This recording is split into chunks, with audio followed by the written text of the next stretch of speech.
네, 오늘 우리 하나님께 예배하기 위해 이 자리에 함께하신 우리 노량진의 교우님들을 환영하고 축복합니다. 온라인 예배 가운데에서도 우리 성령께서 역사하셔서 우리들에게 깨달음을 주시고 또 우리들의 삶을 의로운 길로 인도하여 주실 줄 믿습니다. 요즘 또다시 코로나가 기승을 부리고 있는데요. 아무리 사회적 거리두기 단계를 높여도 확진자가 줄어들 기미조차 보이질 않습니다. 이러한 코로나도 코로나이지만 이러한 가운데 무엇보다 우리의 신앙이 문제입니다. 자꾸 교회를 나왔다가 안 나왔다를 거듭하다 보니까 예배 드리는 우리들의 태도와 이 자세가 자꾸 흐트러지는 것이죠. 의지가 아주 강하거나 혼자서도 잘 하시는 분들은 큰 문제가 없겠지만 저와 같이 이 환경과 분위기에 영향을 많이 받는 사람들은 이런 경우에 아주 치명상을 입습니다. 하나님을 향한 믿음이 크게 흔들릴 수가 있는 것이죠. 그래서 이 시간에는 이렇게 코로나가 기승을 부리고 있는 이때에 우리 신앙인들은 어떤 마음으로 이 때를 살아내야 할까? 그리고 어떤 믿음을 갖고 이러한 때를 이겨내야 할까? 우리가 함께 고민하면서 하나님의 말씀을 나누도록 하겠습니다. 설교를 준비하던 중에 나는 기다립니다 라고 하는 다비드 칼리의 글이 있어서 잠시 소개하려고 합니다. 짧은 글이지만 인간의 일생을 기다림이라는 주제로 함축하고 있어서 참 인상적인 글이기도 합니다. 나는 기다립니다. 어서 키가 크기를. 잠들기 전 나에게 와서 키스를 해주기를. 나는 기다립니다. 케이크 다 구워지기를. 비가 그치기를, 크리스마스가 오기를. 나는 기다립니다. 사랑을, 영화가 시작되기를, 그 사람과 만나기를. 나는 기다립니다. 역장의 신호를, 전쟁이 끝나기를, 한 통의 편지를, 좋아요라는 그 사람의 대답을. 나는 기다립니다. 우리 아기를, 곧 태어날 아기와의 만남을, 아이들이 자라기를, 꿀맛 같은 휴가를, 미안해라는 말 한마디를. 나는 기다립니다. 아이들의 안부 전화를, 괜찮습니다라는 의사의 말을, 이 사람이 더 이상 아프지 않기를. 그러나 떠날 수밖에 없음을. 나는 기다립니다. 초인종 소리를, 아이들이 나를 보러 오기를, 새 식구가 될 아기를. 나는 기다립니다. 여러분 어떻습니까? 이 글을 읽다 보면 우리네 인생은 정말 기다림의 연속이라고 말할 수가 있겠죠. 우리들의 인생은 이렇게 기다리고 또 기다리는 기다림의 연속이라 할 수 있습니다. 우리는 살면서 크고 작은 일들을 기다리고 또 기다리며 살지요. 제 아들은 자기 생일만 돌아오기를 손꼽아 기다립니다. 왜냐하면 제가 사랑하는 아들에게 생일 선물을 매년 사주기로 약속을 했기 때문입니다. 얼마 전에는 무슨 공중부양 마술을 자기가 해보겠다고 하면서 그 세트를, 마술 세트를 사달라고 해서 택배를 시켜줬는데 이 녀석이 그 택배를 기다리느라고 아침부터 저녁까지 하루 종일 문 앞에 앉아가지고 문을 열었다가 닫았다가를 하는 겁니다. 결국 그날 도착을 안 해가지고 밤에 크게 실망하면서 이 눈에 눈물 한 방울 고여서 잠이 들었던 적이 있었는데요. 기다리다 지쳐서 매우 실망한 듯한 모습이었습니다. 제 딸은 어서 빨리 한 해가 지나가기만을 기다립니다. 왜냐하면 새로운 가방을 메고 새로운 학급에서 새로운 친구들을 만나서 새로운 선생님과 함께 지내고 싶기 때문이죠. 우리들의 지난 날을 돌아보면 사실 항상 기다림의 연속이었습니다. 중고등학교 시절에는 자유로운 대학 생활을 꿈꾸며 어서 빨리 이 학교만을 졸업하기를 기다렸습니다. 그러나 막상 대학에 가보니 내가 바라던 대학도 아니고 자유가 없음을 알고 실망하며 우리는 그 다음을 또 기다렸지요. 이번에는 내가 이 회사에 들어가기만 하면, 내가 여기에 취직하기만 하면 내 인생에 꽃이 피게 될 거라는 기대감을 가지고 취업을 기다렸습니다. 하지만 막상 내가 기대했던 회사 생활이 아님을 알고 우리는 실망도 하고 체념도 하면서 그렇게 현실을 깨달아 갔지요. 이런 기다림은 때로는 지루하기도 하고 초조하기도 합니다. 대학 합격을 기다리는 입시생들의 그 기다림 몹시 초조합니다. 취업을 기다리는 취업 준비생들의 기다림 불안하고 애가 탑니다. 군 제대를 기다리는 군인들의 기다림, 그리고 그를 기다리는 사랑하는 사람들의 기다림, 그들의 기다림은 꽤나 지루합니다. 이렇듯 인간이란 존재는 항상 무언가를 기다리고 또 살아가고, 또 그 기다림은 때에 따라서 상황에 따라서 다 다르게 느껴지는 것이죠. 그런데 여기에서 한 가지 질문이 생깁니다. 그러면 앞서 말씀드린 이와 같은 보통 사람들의 기다림과 우리 신앙인들의 기다림에는 어떤 차이가 있지 않을까 하는 그런 의문입니다. 일반적으로 말하는 이런 기다림과 우리 신앙인들이 말하는 기다림에는 분명 어떤 차이가 있는 게 아닐까. 우리 신앙인들의 기다림은 그렇다면 어떤 기다림을 말하는 것이며, 우리가 가져야 할 기다림의 신앙이란 과연 무엇일까? 여러분, 최근 빌보드 1위를 하는 팀이 누군지를 아십니까? 바로 BTS라고 하는 팀입니다. 이 사람들은 외국 사람들이 아니고 우리 한국의 아이돌 그룹입니다. RM, 슈가, 진, 제이홉, 지민, 뷔, 정국, 이렇게 7명으로 구성된 팀인데요. 이 아이들이 우리나라의 음악계뿐만 아니라 전 세계를 놀라게 하고 있습니다. 굳이 제가 여기서 설명을 드리지 않더라도 여러 매체를 통해서 이분들의 활약상을 여러분들도 들으셨을 텐데요. 여러분, 빌보드 1위 하면 그냥 전 세계에서 가장 인기 많은 그룹이라고 생각을 하시면 됩니다. 그런데 이 사람들이 이런 성과를 얻은 것이 그냥 얻어진 건 아니었습니다. 이 그룹이 참 대단합니다. 이 초창기에 BTS가 속한 소속사에는 이 소속된 가수가 없어서 소속사의 이 빚이 몇십억이었다고 합니다. 그런 연유로 소속사의 이 도움을 받을 수가 없었는데요. 이 그룹은 연습실도 작업실도 제대로 없는 곳에서 그렇게 연습을 해야만 했죠. 그렇게 연습을 하던 중에 이 그룹은 사람들로부터 너희들은 안 될 거야 라는 말을 너무나도 많이 들었다고 합니다. 그도 그럴 것이 우리나라 이 음악계의 이 현실상 대형 소속사에 들어가지 않고는 정상에 올라서기가 어렵기 때문이죠. 그러나 이 그룹은 그런 말에도 아랑곳하지 않고 하루에 10시간에서 15시간 이상을 연습을 했다고 합니다. 멤버들 모두 작사, 작곡을 공부해서 다들 음악을 만들 수 있을 정도로 작곡 실력을 키워 나갔죠. 결국 쟁쟁한 소속사를 등에 업은 그룹들과는 다르게 소속사의 도움을 거의 받지 못한 상황에서도 이 아이들은 정말 열심히 노력해서 이렇게 전 세계에서 큰 인기를 누리게 된 것입니다. 이분들이 이렇게 빛을 보기까지는 데뷔 후 5년이라는 시간이 걸렸습니다. 연습생 시절까지 합치면 거의 10년 가까운 시간을 보내며 그들은 자신들의 때가 오기를 기다렸습니다. 그 이후에 미국에 진출해서 빌보드 정상에 오르기까지는 거의 15년의 시간을 기다렸던 것입니다. 여전히 많은 사람들은 이렇게 성공한 BTS를 보면서 자신들에게도 성공의 기회가 오기만을 기다리고 있습니다. 많은 사람들은 기다립니다. 자신들의 앞날이 열려지기를, 자신의 인생이 열리기를, 성공의 날이 어서 빨리 오기를 기다리고 있습니다.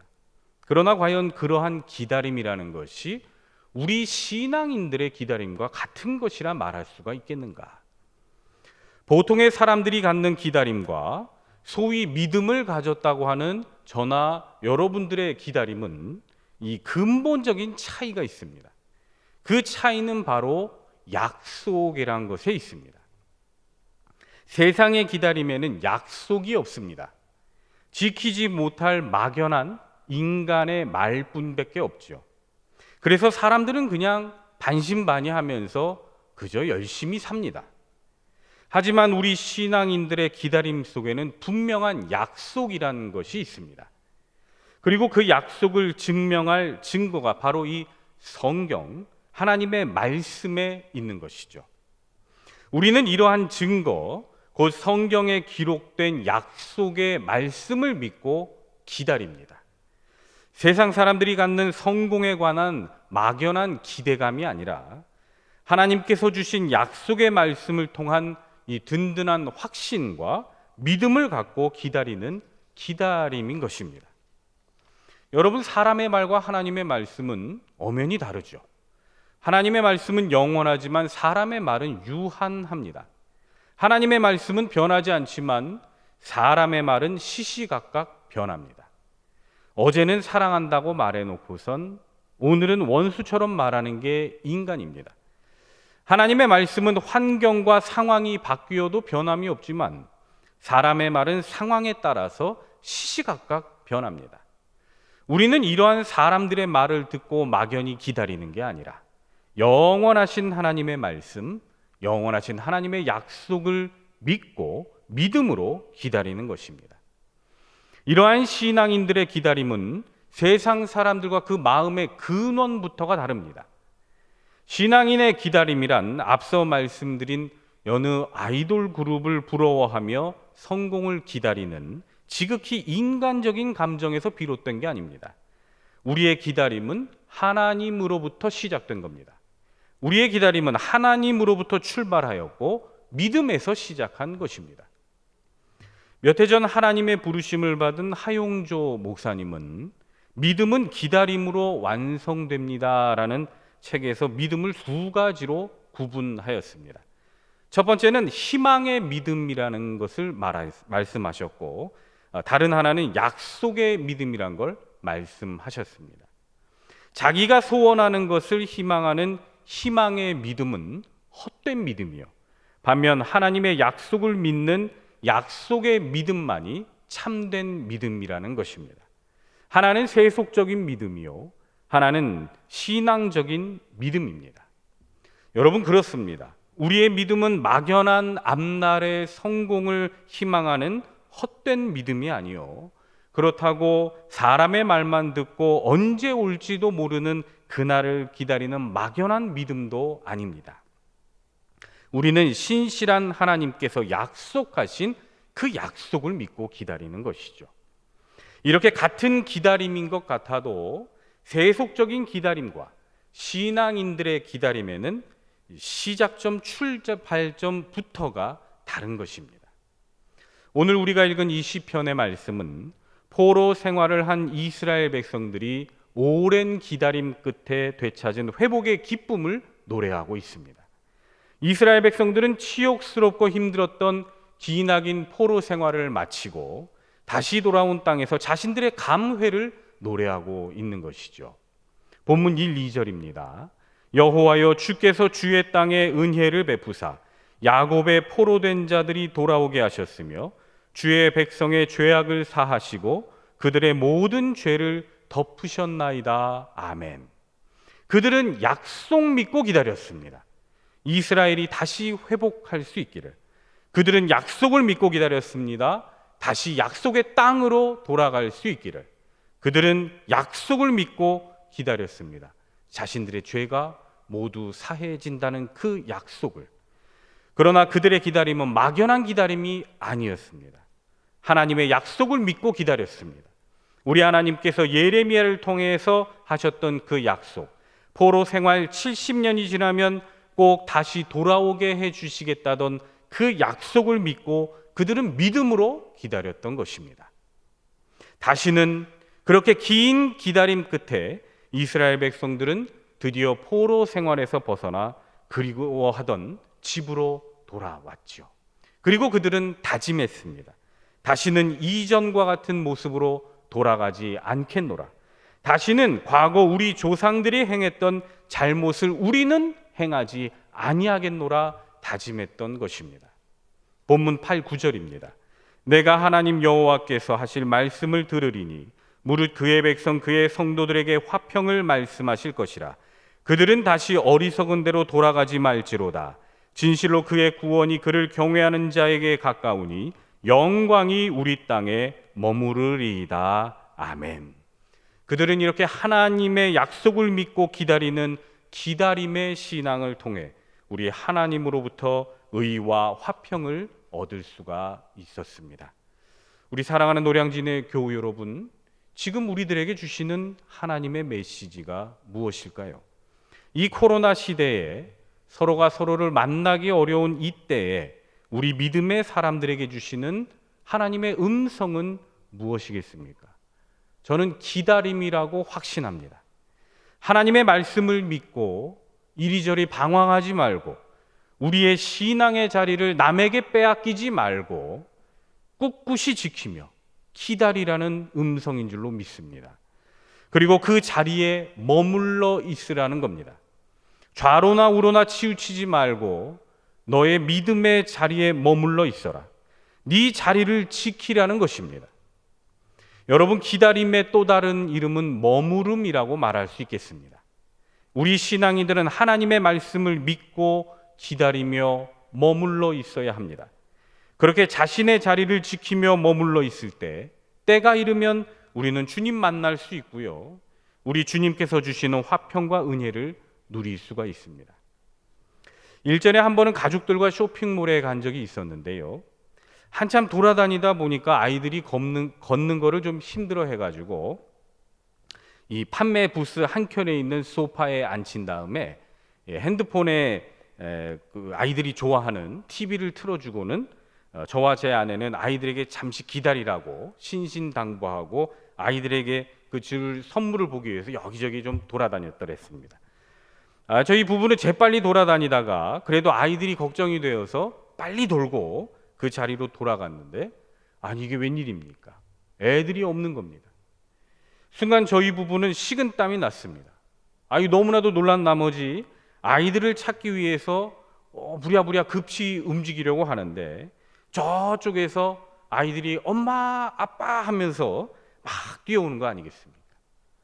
저희 부부는 놀란 가슴을 쓸어내리고는 미안하기도 하고 좀 뻘쭘하기도 해서 괜히 죄 없는 아이들만 그때부터 막 혼냈더랬습니다. 너희들 혹시라도 엄마 아빠가 안 보이면 절대 어디로 이동을 하면 안 된다.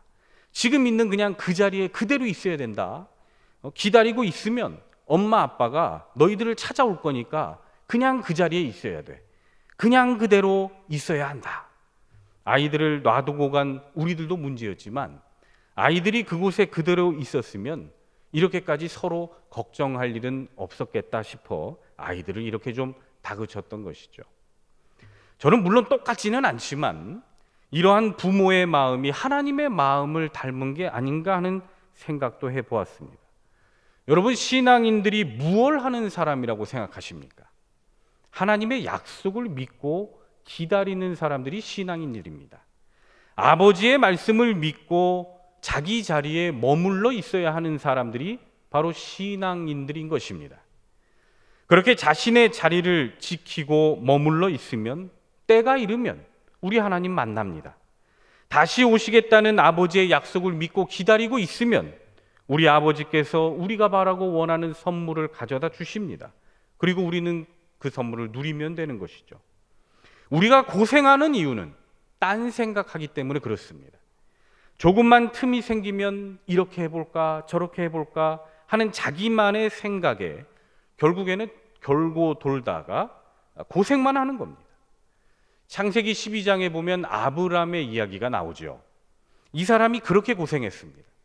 하나님께서 약속하신 땅에 머무르지 않고 애굽으로 내려가는 바람에 고생을 한 것이죠. 아브람이 고생한 건 하나님께서 분명 가나안에 머물러 있으라고 말씀하셨는데 머무르지 않고 그곳에 고난의 시기, 가뭄의 시기가 오니까 그 자기 생각대로 애굽으로 움직였기 때문입니다. 애굽에 가면 뭐 있는 줄 알았던 거죠. 최강대국이었던 애굽을 바라보면서 이 가뭄으로부터 벗어날 줄 알았던 겁니다. 하지만 그의 그런 판단은 틀렸습니다. 사실 그때까지만 해도 아브람은 하나님의 말씀을 믿는 믿음이 부족했습니다. 하나님의 약속의 말씀보다는 자기 나름대로의 이 합리적인 판단을 따랐던 아브라함은 그렇게 엄청나게 고생을 하다가 다시 자기가 있어야 할 자리로 돌아옵니다. 다행스럽게도 하나님께서 제자리로 돌아오게 해주셨으니까 은혜지, 그렇지 않았으면 아마 이 사람은 더 돌고 돌다가 험악한 세월을 더 보냈을 겁니다. 여러분, 신앙의 자리는 이리저리 막 옮겨 다니는 게 아닙니다. 내 인생에 가뭄이 좀 찾아왔다고 해서 하나님이 원하시지 않는 그곳으로 가는 것도 아닙니다. 교회 문제도 저는 마찬가지라고 생각을 합니다. 우리는 교회에 문제가 있다 싶어 다른 교회로 옮겨가는 것에 대해서 신중을 기해야 합니다. 교회에 조금 잘못된 점이 보인다고 비판을 하면서 성급하게 다른 교회로 옮기는 건 결코 하나님께서 기뻐하실 일은 아니라고 생각합니다. 물론 기도도 해보고 또 기도해보니 하나님께서 주신 때가 이르러 부득이하게 옮겨가야 할 상황이 아니라면 모를까, 자신에게 조금 난처한 상황이 오니까, 생각지도 못한 고난의 시기가 찾아오니까, 코로나 시기에 이때다 싶어 자기의 신앙의 자리에 머무르지 않고 그 자리를 쉽게 저버리는 건 결코 바람직하지 않습니다. 힘들고 어려울 때 나의 자리를 지키면서 참고 견디는 것도 우리 신앙인들이 감내해야 할 훈련인 것이죠. 그러기에 우리는 주님 약속하신 그 약속을 믿고 나의 이 신앙의 자리를 지키고 그곳에 머물러 있어야 합니다. 성경에 기록된 수많은 신앙의 용사들은 모두 다 기다림과 머무름의 신앙을 가졌던 사람들이었습니다. 형들에 의해서 애굽으로 팔려가 억울하게 누명을 쓰고 감옥에서 옥살이를 했던 요셉을 생각해 보십시오. 그토록 전하고 싶었던 복음을 몸소 전하지 못하고 감옥에 갇혀 있어야만 했던 사도 바울을 생각해 보십시오. 30여 년이라는 시간 동안 목수일을 하며 메시아로서의 사역을 할 때까지 기다려야 했던 우리 예수님을 생각해 보십시오. 그리고 그 무엇보다 지금 이 자리에 있는 우리들보다도 더 간절히 기다리고 머무르고 계신 우리 하나님을 생각해 보십시오. 이사야서 30장 18절에 이렇게 말씀합니다. 그러나 여호와께서 기다리시나니 이는 너희에게 은혜를 베풀려 하시며 일어나시리니 이는 너희를 긍휼히 여기려 하심이라. 대저 여호와는 정의의 하나님이시라. 그를 기다리는 자마다 복이 있도다. 아멘. 우리의 예배를 기뻐 받으시고 우리의 찬양 소리를 즐겨 들으시는 우리 하나님께서 우리의 어지럽혀진 마음을 다시 정돈하고 돌아오기를 지금 이 자리에서 기다리고 계신 겁니다. 여러분, 지금도 여전히 나를 기다리고 계신 우리 하나님을 외면해서야 되겠습니까? 우리는 그러한 정의의 하나님을 믿으며 우리의 생각과 마음이 좌로나 우로나 치우치지 말고 우리의 신앙의 자리를 꿋꿋이 지키며 기다리고 머물러야 합니다. 여러분, 기다리십시오. 때가 차면 우리 하나님께서 의와 화평을 선물로 주실 것입니다. 그리고 여러분, 다짐하십시오. 다시는 과거로 돌아가지 않겠노라. 다시는 이전과 같은 삶을 살지 않겠노라. 다시는 이전과 같은 그런 똑같은 모습을 반복하지 않으리라. 그리고 의와 화평을 주시는 하나님의 사랑 안에 거하겠노라. 이러한 신앙 고백을 가지고 자신의 신앙의 자리에서 그대로 머물러 계십시오. 그러면 약속의 하나님께서 우리들에게 약속하신 그 회복의 때가 곧 임할 줄로 믿습니다.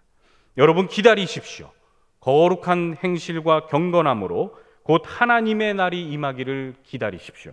우리 주님께서 내가 구름 타고 오리라 약속을 하셨습니다. 여러분, 그리고 기억하십시오.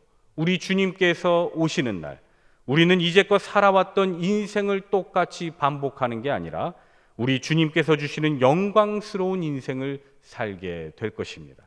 그때에는 우리들이 이 기다림에 대한 분명한 보상이 있을 것이고 상급이 있고 회복이 있을 것입니다. 다시는 이 땅에서 흘렸던 눈물을 흘릴 일이 없을 것이고 이 세상에서 느꼈던 쓰라린 아픔도 더 이상 느낄 필요가 없을 것입니다. 우리 사랑하는 노량진의 교우 여러분, 조금 더 견딥시다. 조금 더 버텨냅시다. 우리들의 할 일을 해냅시다. 내가 뿌릴 수 있는 믿음의 씨를 뿌리고 기다립시다. 울더라도 씨를 뿌리고 울더라도 우리들의 인생을 가꾸면서 우리의 신앙을 지켜내고 기다리며 그곳에 머무릅시다. 때가 이르면 반드시 기쁨으로 열매를 거두게 될 것입니다. 아무쪼록 이 시간 함께 예배한 우리 모든 노량진의 교우님들께서는 지속되는 이 코로나의 상황 가운데에서도 우리 주님께서 약속하신 이 약속의 말씀을 믿고 기다림의 신앙, 머무름의 신앙을 가지고 자기 자신의 신앙의 자리를 끝까지 지키며 인내할 수 있기를 주님의 이름으로 축원합니다. 기도하겠습니다. 주님, 우리는 기다리고 또 기다립니다. 인내하고 또 인내합니다. 주님의 약속 믿고 우리가 살아가는 인생 속에서 기다리고 또 기다립니다. 이 시간 함께 예배한 우리 모든 교우들에게 성령께서 지도해 주시고 상담하여 주셔서 그들이 바른 길로 나아갈 수 있도록 인도하여 주시옵소서.